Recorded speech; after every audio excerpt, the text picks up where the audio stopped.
Welcome to episode 6 of Graya TV. Over the past 5 years, we've learned a lot when it comes to house flipping, and today we're going to share with you the tips and the tricks that we have learned. We're going to cover areas such as site acquisition, planning and approvals, design, construction, and sales and marketing. We hope you enjoy it.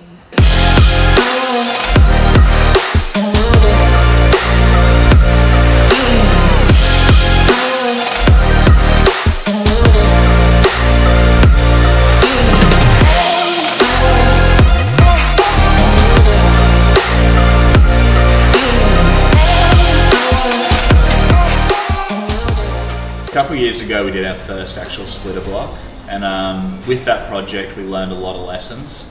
One thing that I took out of that is that I'd never use the same architect for both houses. Just the problem with that is they both look exactly the same, and when you're trying to sell them, the buyers are looking and they want something individual, something that's their dream home. They don't want the identical thing sitting right next to it. So with the project we've got coming up on Rockbourne Terrace, we've got a bigger splitter block there, and we've used two different sort of high-end architects, both completely different styles. One's more of a sort of a Hamptons traditional feel, and then one's super ultra modern. It's a Hamptons traditional feel, but has a really architectural edge to it. But they're both super unique. But on that note, if you are going to do a subdivide, whether it's the same architect or two different architects, very important that you are selling the better one first. A lot of people have different methods of reasons of why they think which one first, but it's pretty obvious to me that you want to sell your biggest one first, your biggest and best one first, because you're going to get the most chance of a high price. And then the second one is you can push to go a little bit higher than that. You know, you don't want to sell your cheap one first, then you've got to explain to everyone why the next one is better, and justify why you want more.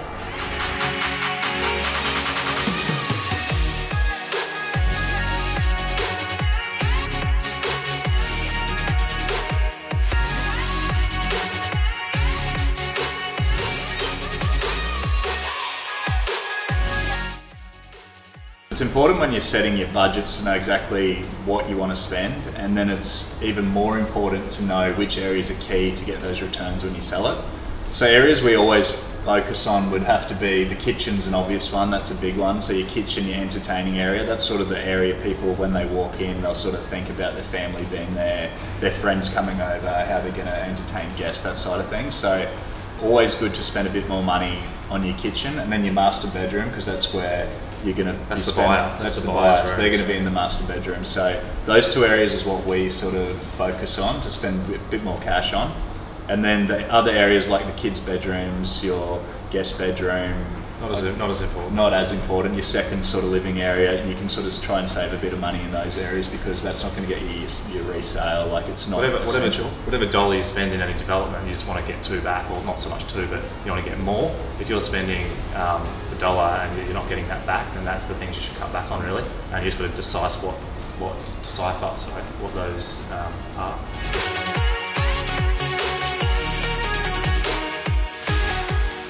Hi guys, I'm Sam Spiro. I'm a director with Property Projects Australia in New Farm. We're town planners.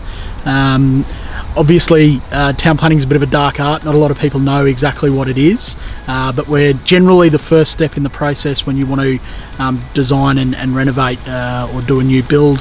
We work hand in hand with architects and figure out a way through the approval process with council. We've been lucky enough to work with Rob and the team at Graya over the last 2 or 3 years, working through various different approval processes for them, for a lot of their house renos and new builds in Paddington.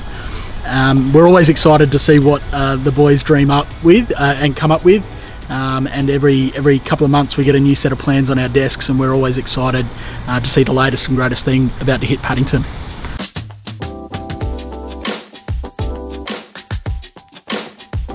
Putting a lot of effort into marketing is one of the reasons that have got us to where we are today. We don't wait to start marketing when we finished a house. We're marketing from day one. We're putting in a lot of effort into how our brand is presented online and offline. We were spending so much time, money and effort into marketing that we decided to partner up with a couple of local companies. One of which is Phoenix Digital, who is a digital marketing agency. The other one is X Media, who is a videography company. Both of which, in my opinion, are leaders in the Brisbane market. Digital marketing is constantly changing, and it's important how to stand out from the rest. And there's a lot of effective ways of doing that. But content creation is the most important thing to do at the moment. One of the ways of doing that is through video creation, and with our partner company X Media, we create unique content that's engaging. If you couple that with a really good social media campaign, you're now getting more exposure to a campaign that is focused on lead generation, it's focused on brand awareness, data research, and obviously the most important thing is getting more data for your next campaign. Graya Construction have done this very effectively over the years, and we're very proud to be part of their journey.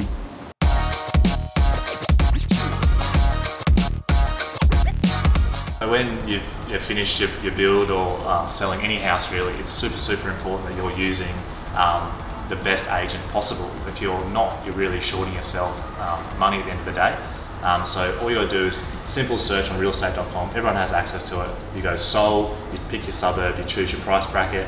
You just look back years and you just try and if you have access to RP data and things like that, price finder, you just find someone who's sold the most things like your house for the highest price. Obviously interview a couple, see who you have a nice feel with. Obviously you want someone honest, who's not too busy, relatable to you, and that will be the best investment for your investment. Yeah, you don't always want to go for the biggest brand agent because they might have a lot of properties on their books and can't give your property the attention to detail. Or have their lecky coming and doing all the work and negotiating for you. You want them to be negotiating for you. Yeah, you need to find someone that's got a good fit that can sell your house, put the time and effort into it, and really get you that return you're looking for.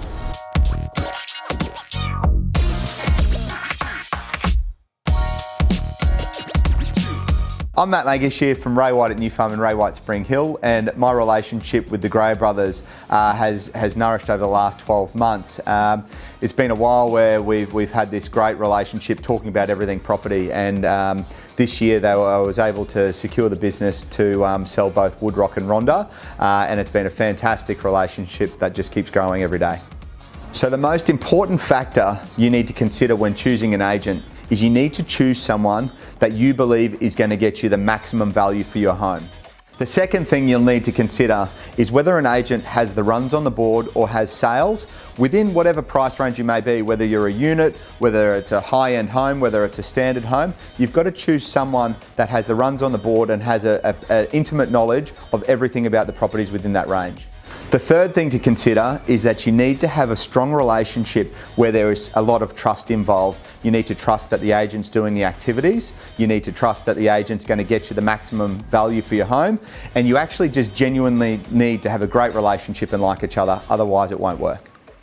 So when choosing a method of sale, there's so many factors that come into play, whether or not it's a unit, whether it's a house, whether it's a development site, but there's a few things that I think you need to factor in, and if getting the maximum dollar for your home is the priority, then I think it's really important that if you're in a high-end home to keep the price off it, I think it's important that you have an end date on it, where it's either an expression of interest or an auction, because underpricing and overpricing is the most crucial element, and getting the maximum value is obviously the priority, so it's important that you need to get the pricing right from the start or market it without a price with an end date. So the reason we decide to take a lot of our properties to auction is a thing we call competition creating. The most important factor is that the more eyes that see your property, the more people that come along to the auction and bid will give you the opportunity to get the most amount of competition through momentum, which will guarantee you get the best price.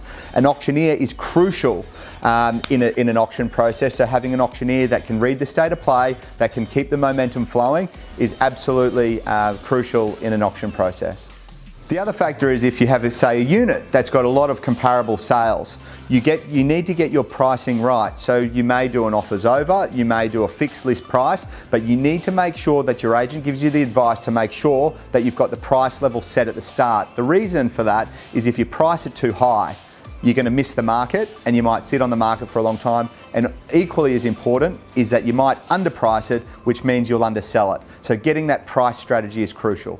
If you've got a couple of properties side by side, whether it's 1, 2 or 3, there's a few factors to consider when putting them on the market at the same time.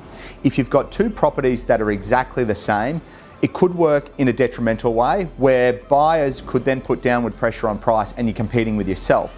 if you've got two properties that are quite different or have a point of difference, it's actually a really good time to go on the market together, because what it can do is you can ascertain where the buyers are at, what the pros and the cons are, which you can then work out and set a new benchmark price for each property.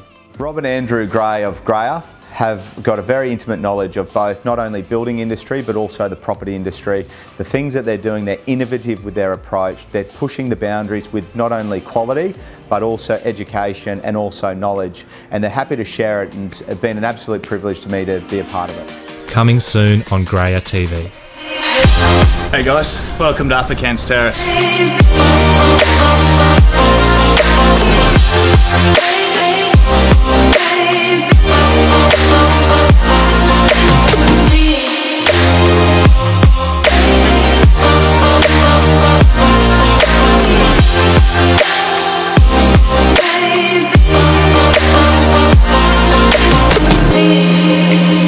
We're here at Howard Street, the #1 street in Paddington. This is Steve and Courtney's house, and the boys will be getting stuck in.